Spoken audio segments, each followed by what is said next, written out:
주님과 만나면 그날을 기억할게요. 헤어져 있을 때나 함께 있을 때도 나에겐 아무 상관없어요. 아직도 내 마음은 항상 주님 곁에 언제까지라도 영원히 우리 다시 만나면 주님 노래 불러요. 온 세상이 주님 향기로 가득하게요.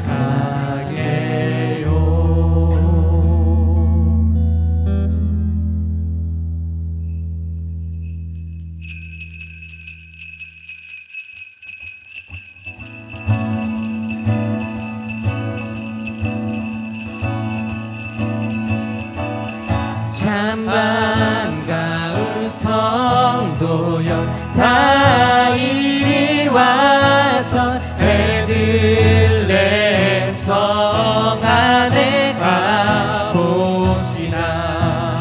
저 구유에 누이신 아기를 보고 엎드려 절하세 엎드려 절하세 엎드려 절하세 구주나셨네.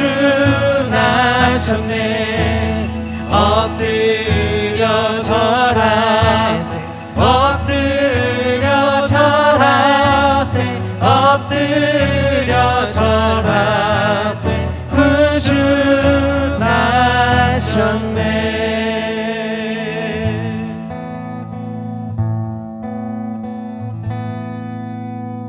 고요한 밤 거룩한 밤 어둠에 묻힌 밤 주의 부모 앉아서 감사기도 드릴 때 아기 잘도 잔다. 아기 잘도 잔다. 고요한 밤 거룩한 밤 어둠에 묻힌 밤 주의 부모 앉아서 감사기도 드릴 때 아기 잘도 잔다. 아기 잘도 잔다.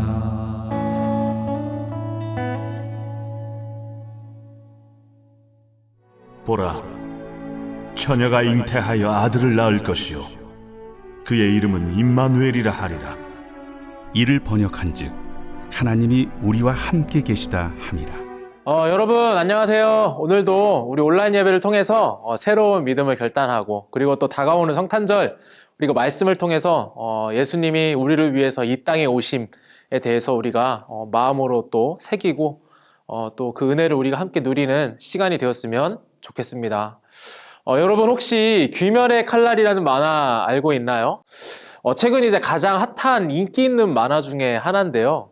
얼마나 인기 있는지 그 만화에 담긴 철학까지 심도 있게 논할 정도로 인기가 있는 만화예요. 저도 그 만화를 이제 좀 봤는데 극장판도 보고 다 했는데요. 그 극장판은 정말 그 가슴이 남자의 가슴을 이제 뭉클하게 만드는 그런 대사와 그런 이제 내용들이 정말 좀 마음에 남기도 하고 기억에 많이 남기도 하더라고요. 귀멸대라는 도깨비를 퇴치하는 10대에서 20대의 젊은 소년들이 그 이야기를 담으니만화는요, 또 다른 그 한 가지의 의미를 남겨주고 있는데요. 도깨비의 왕은요, 엄청난 힘을 가졌어요. 근데 그럼에도 불구하고 그 도깨비의 왕은 항상 혼자라는 외로움을 가지고 있어야 됐고요. 그리고 그 외로움 때문에 결국에는 스스로 이제 파멸하는 길을 걷게 되죠.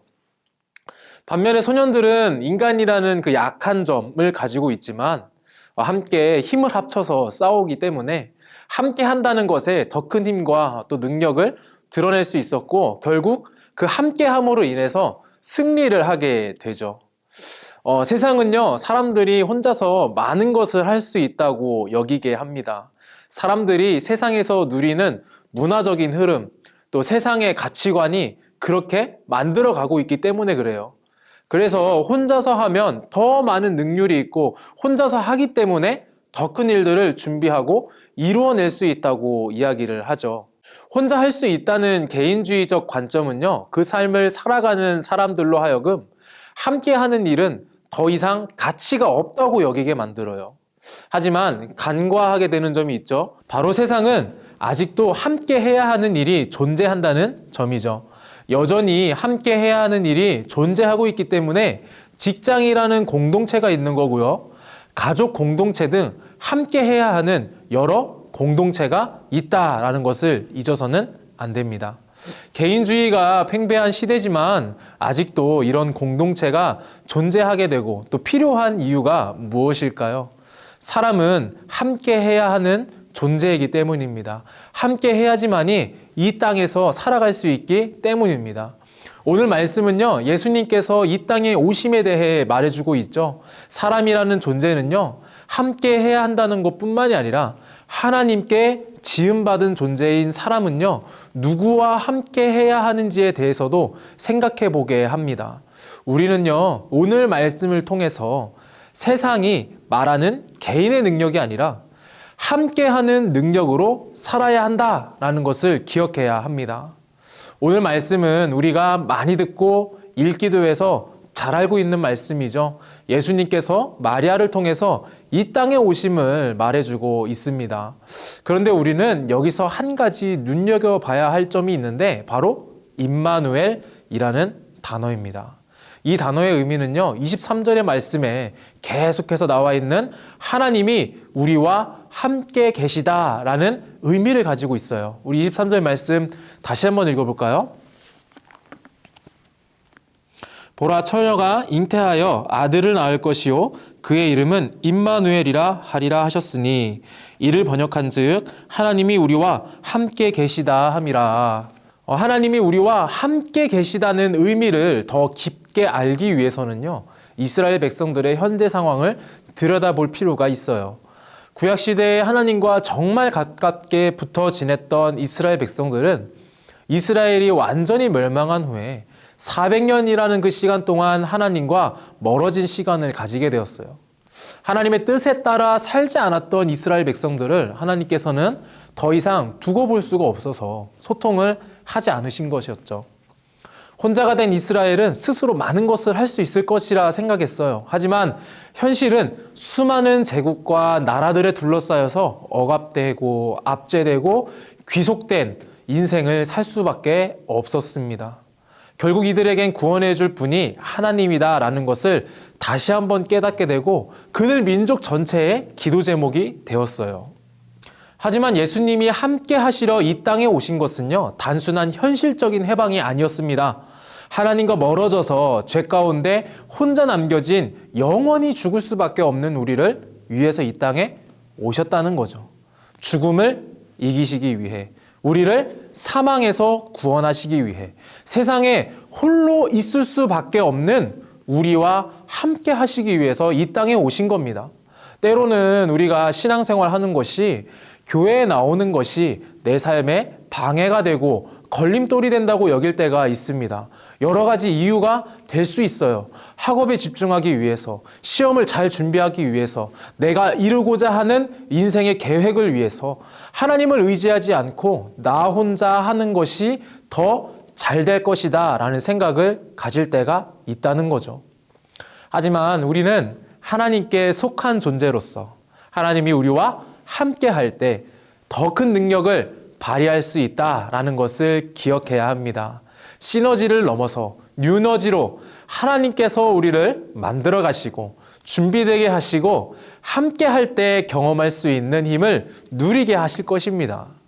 하나님이 우리의 인생을 인도하시는 분임을 기억하면서 하나님과 함께하는 능력으로 살아갈 수 있는 우리 모두가 되기를 소망합니다. 이제 성탄절이 다가오죠. 성탄절을 앞두면서 우리는 예수님께서 이 땅에 오신 것이 우리를 너무나 사랑하시고 죄에서 건지신 후 구원까지의 사역을 위해 오신 것이 아니다라는 것을 기억해야 됩니다. 우리를 구원하신 것에서 끝나는 것이 아니라 더 나아가서 우리가 살아갈 우리 인생을 인도하시고요. 하나님 나라의 소망을 가지면서 인생의 여정을 완주할 때까지 끝까지 함께 하신다라는 것을 여러분 꼭 기억하기를 바랍니다. 그리고 그 인생의 여정 속에서 함께 하시는 능력으로 많은 일들을 감당하게 하시고 그리스도인으로서의 삶을 살아가게 하실 것입니다. 그 은혜와 사랑을 우리가 기억하면서 다가오는 이 성탄절에 여러분의 마음을요, 하나님께 진심으로 고백할 수 있는 시간을 가질 수 있기를 바랍니다. 제가 잠시 기도할게요. 하나님, 우리는 오늘 함께 말씀을 나누면서 다가오는 성탄절, 예수님께서 이 땅에 오심이 우리를 구원하시고 또 우리를 너무 사랑하셔서 영원히 죽을 수밖에 없는 그 죽음에서 사망에서 구원하시기 위해 이 땅에 오셨다라는 것을 우리는 너무 잘 알고 있지만 또 한 가지 임마누엘이라는 그 이름으로 오신 그 예수님이 우리와 함께 하기 위해서 이 세상에서 정말 고통받으면서 혼자서 홀로 서서 살아갈 수밖에 없는 우리에게 정말 영원한 인생의 동반자가 되시고 힘이 되어주기 위해서 함께 하시기 위해서 이 땅에 오셨다라는 것도 우리가 오늘 말씀을 통해서 한 번 더 생각해 보게 되었습니다. 우리를 구원하신 것뿐만이 아니라 구원 이후에 우리의 삶의 모든 여정 속에서 함께 하시고 우리의 길을 인도하시는 그 예수님, 우리가 믿음으로 다시 한 번 더 함께하는 그 예수님을 바라보며 우리가 새로운 한 주 그리고 다가오는 성탄절을 기쁨과 감사함으로 보낼 수 있는 우리 모두가 될 수 있도록 주님께서 함께하여 주시옵소서.